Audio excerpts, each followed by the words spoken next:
Ladies and gentlemen, second half of the evening, so now we've changed colour, we've moved on to the red ones. And we're going to start in Castilla y León. Castilla y León is this area here, where all of the colours are purple. Actually, it's the biggest region in Spain, the biggest autonomous region. This has very continental climate, extreme temperatures.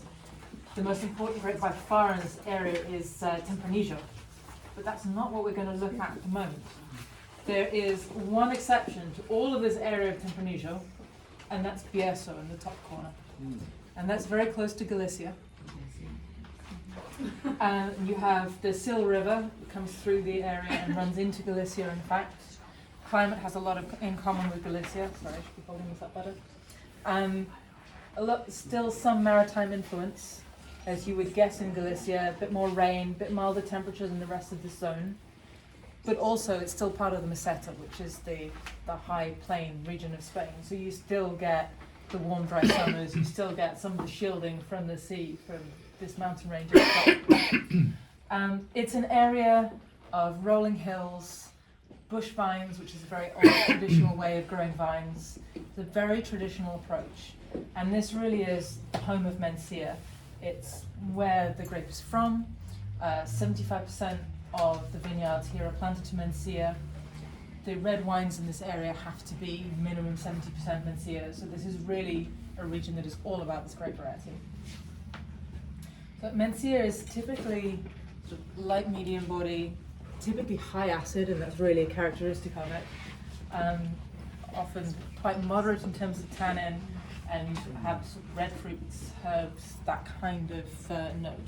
I have to say, this is made by Losada, it's 2022.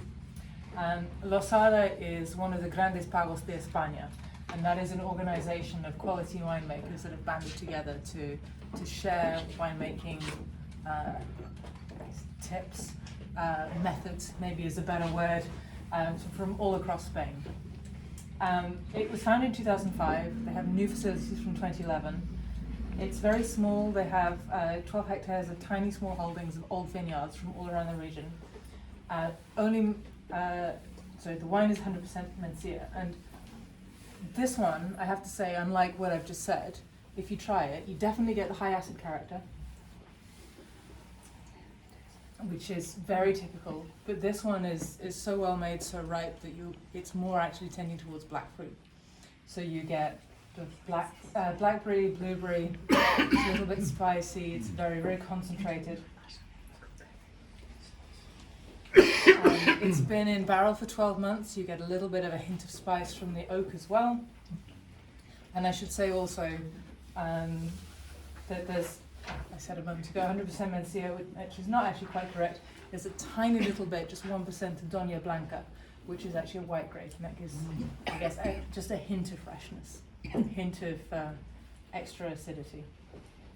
So a good example of what can be done with Mencía. It's really well made, really ripe, really good producer.